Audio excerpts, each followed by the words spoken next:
Hey everyone, it's me again. Alright, let's get to it. I wish I had more time to work on this. It wasn't like I was procrastinating. Well, sort of, but that's not the point. I've been doing other stuff that'll explain my absence. It'll all make sense at the end of this video, so let's get on with that. So the first half of this update left us at my thoughts on the future of this channel, but I never got to discuss about what happened ever since I graduated high school back in June. Like I previously mentioned, I was very productive during the summer, not just for my content, but for spending time working on myself. Before we get to that, I'd like to summarize my experience in high school real quick. The first year of high school for me was probably the worst year of my life. It was during this time that I experienced bullying for the first time. Before then, I was so good at blending in with the background and being invisible and all, not even the elementary school bullies noticed me. That also meant basically sleeping in class once or twice every month or so without getting caught. However, that wasn't the case for me when I got to high school. I was bullied by the other guys in my grade 9 gym class, though not physically. Very hurtful comments and insults were hurled at me practically every day the entire 5 months I had that class. And no, it's not like I didn't do anything about it. I have told my gym teacher and guidance counselor several times, but all they got was warnings, which of course didn't do much. Grade 10 was just dull. Nothing good, bad, or anything significant to me happened that year. Except meeting my would-be friend, an immigrant from South Korea. Let's call him K. K was probably one of my dearest friends from high school, but only in high school. This will make sense later. Grade 11 got a little better. I started opening myself more to change and risks, started befriending more people, but the one thing that really changed things up for me was taking my digital media class, basically Photoshop/animation class. It was the class that I met my most favorite teacher ever. Let's call him L. K was in the class with me, and after showing off my animation skills, because I just so happened to have started animating a few months ago, I immediately became his favorite student, and pretty much the entire class liked me more. I became the animation guru of the class. I even had permission to move to one of the private booth spaces for my seat, literally a quiet, cozy room used for voice recording. I'd be by the door listening to the daily lesson, then I'd be able to lock the door and enjoy my peaceful, quiet working environment. Faintly, just faintly, hearing the bickering that was the class noise outside. I felt like a hermit living alone in the peaceful serenity of the mountaintops, observing the towns and the people down below. While grade 11 was starting to turn things for the better for me, it was grade 12 that I would consider the best school year of my life. The entire year I was giving it my all and doing well in classes, made even more friends in my digital media class. I also officially became the teacher's pet, as him and I got along very well. So well in fact that I started looking up to him as sort of like a father figure or a really cool uncle. One thing that I sort of hate him for to this day was signing me up to the 2019 School Board Animation Contest without telling me. Yeah, I felt like I was on the verge of a panic attack upon learning that.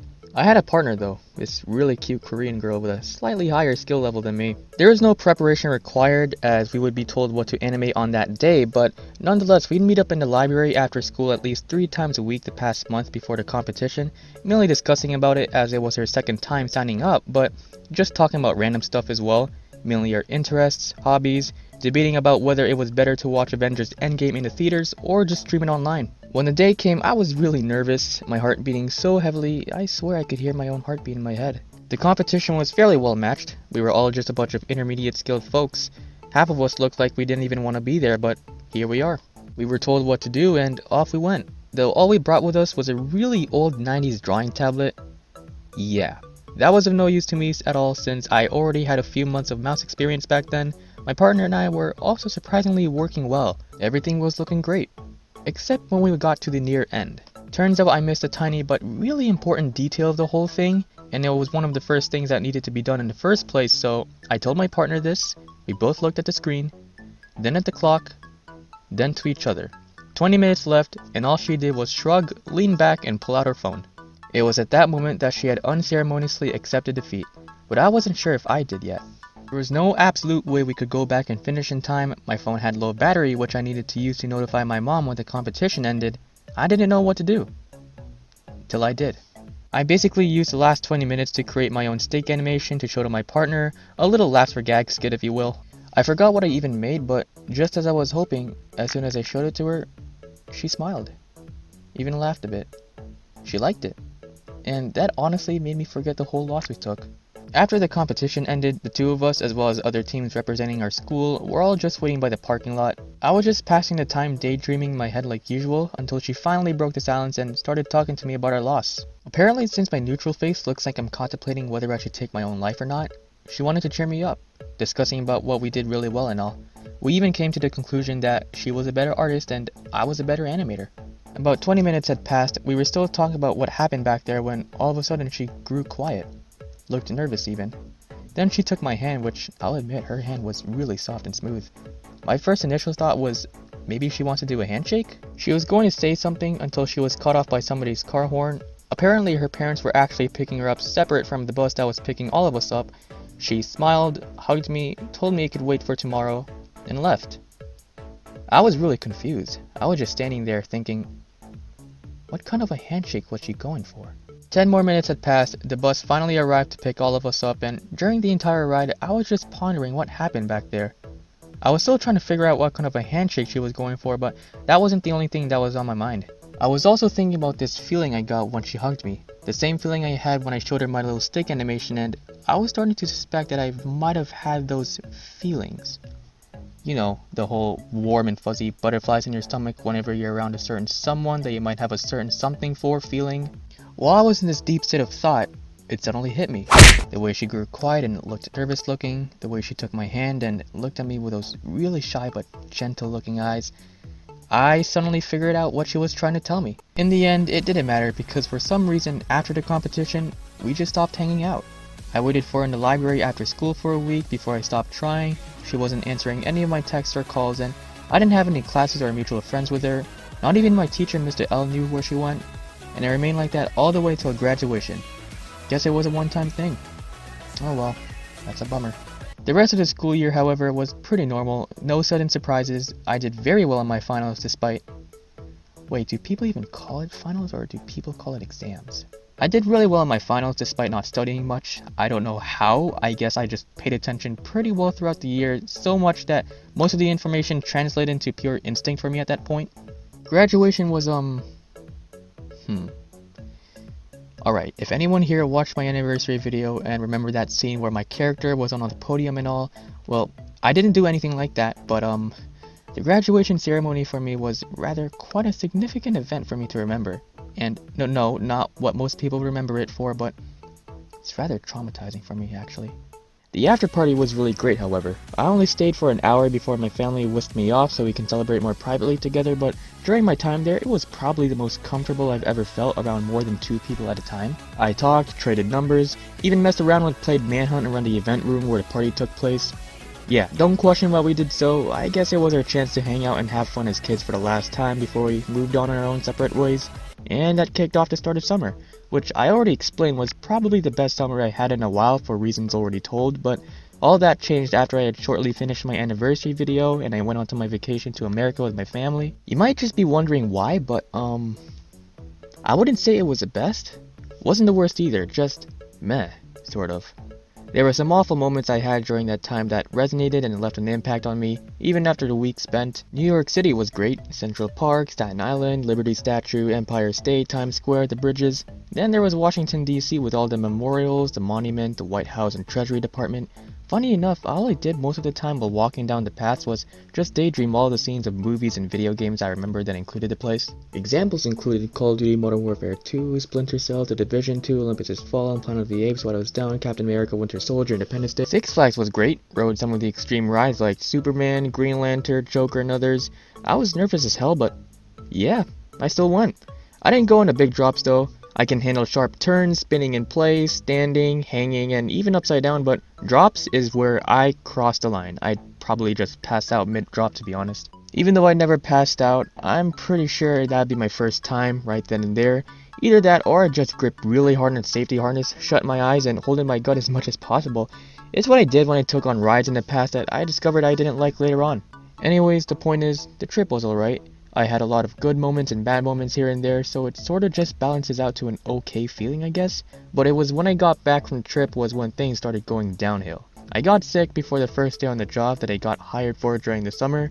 Just imagine calling in sick on your first day. Go ahead, just imagine. Now imagine calling in sick for your first week. Yeah, I set up a very, very, very bad impression for myself, and that got me fired before I even started. Oof. I also immediately lost touch with my friends as soon as they started college that September, as if the past 4 years never happened, so there's that. Stopped working out for a while because I also felt very, very off from all this happening. Started becoming couch potato. My PS4 cable was also missing for the first 2 weeks, which left me more time to just spend days and nights movie marathoning and crying myself to sleep. As if all that wasn't bad enough, I got animator's block. Yup, it was probably my second or third time back then, and I barely felt like sketching either. Speaking of which, I'm just gonna leave some sketches here in the background, from when I started drawing about a year and a half ago, all the way to my current projects.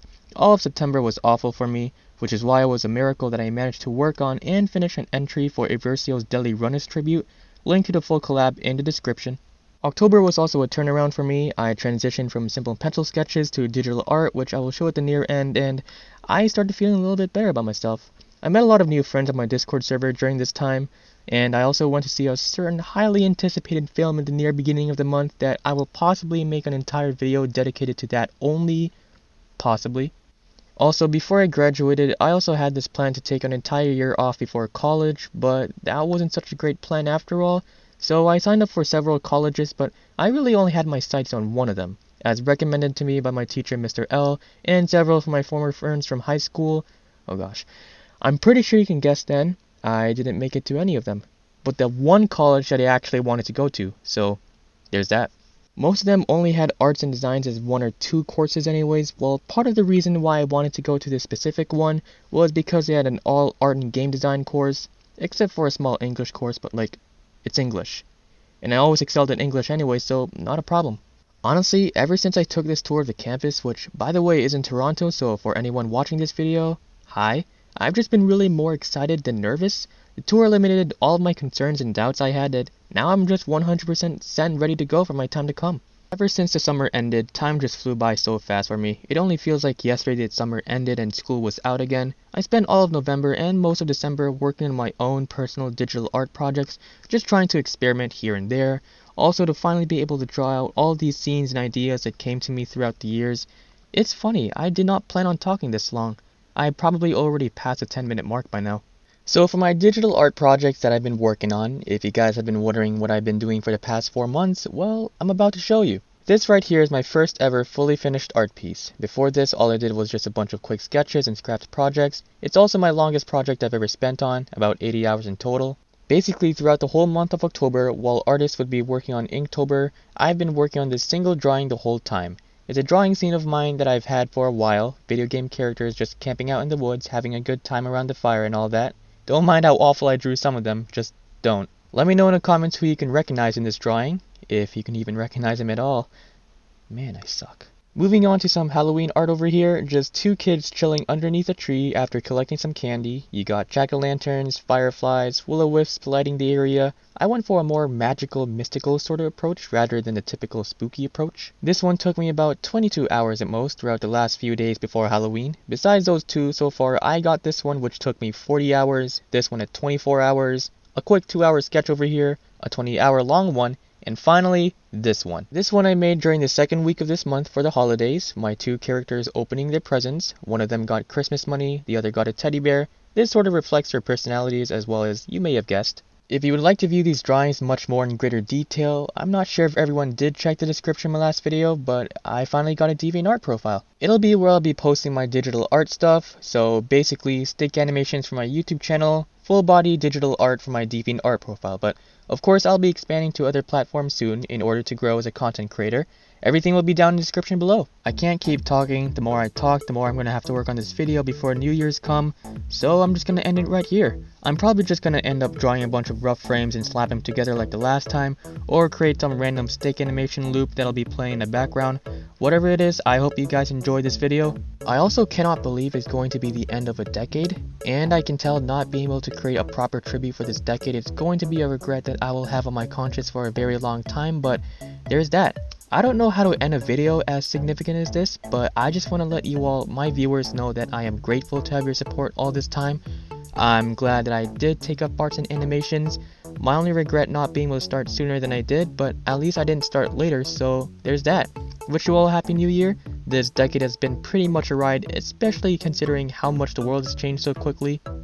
If you think I'm exaggerating, look back to how 2010 was. Now look back to just 2018. The 2010s honestly have the same level of nostalgia as the 2000s and the mid-90s if you ask me. Happy holidays, happy new years. Honestly both scared and excited for what the 2020s are going to bring, but maybe that's just me. And as always, that's all for now. Peace.